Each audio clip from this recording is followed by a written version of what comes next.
In this video, we will study about electric energy stored in the parallel plate capacitor. So उसके लिए मैं ये consider करता हूँ, ये दो पैरेलल प्लेट्स हैं, इनमें एक प्लेट जो है वो अर्थ की हुई है और इसको मैंने क्यू चार्ज दिया। जब मैंने इसको क्यू चार्ज पॉजिटिव दिया तो यहाँ पर नेगेटिव चार्ज ऑटोमेटिकली इकट्ठा हो जाएगा बिकॉज ऑफ पोलराइजेशन। अब मुझे ये निकालना है कि इस वक्त इस कैपेसिटर के पास कितनी इलेक्ट्रिकल एनर्जी है।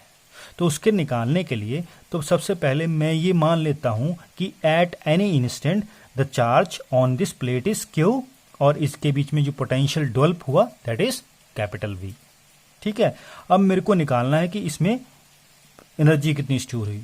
तो उसके लिए मैं क्या करता हूं, एनर्जी जब भी हम निकालते हैं, whenever we calculate the energy या potential energy, we always calculate by work done.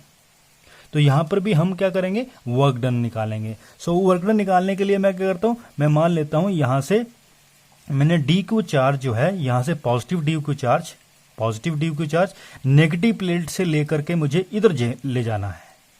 तो मुझे कितना काम करना पड़ेगा, what should be the amount of work done. I take that work done is D W. So what should be that work done, we know that the amount of work done will be equal to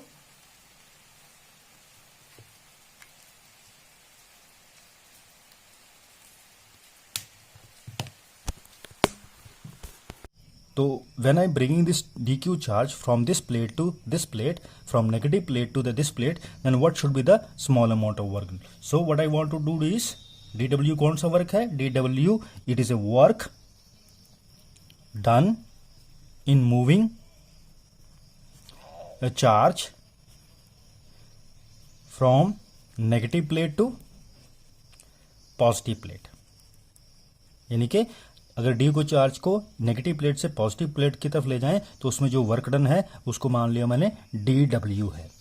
तो what should be that, D W work done क्या होता है मुझे मालूम है, potential is equal to how much, it is amount of work done per unit charge.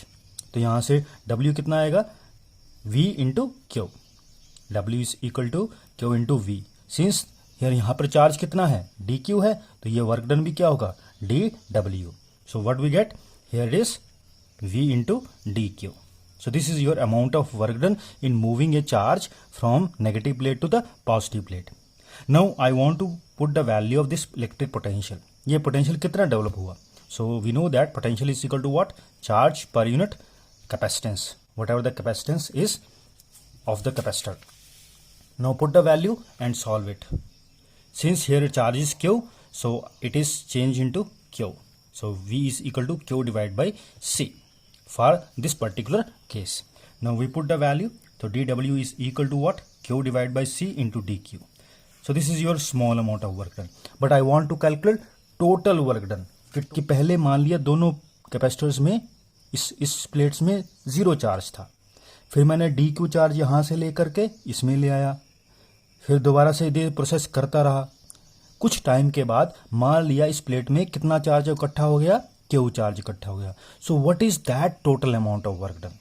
तो मतलब तुमने इसमें इसका मतलब हुआ कि I am increasing the charge on this plate from zero to Q. So what is that work done from zero to Q.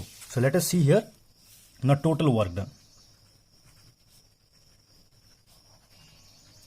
So total work done क्या है मेरे पास, W इंटीग्रेशन करेंगे Q divide by C into D Q, zero to Q. So which is constant, capacitance is constant, so we are left with Q into dq, 0 to Q.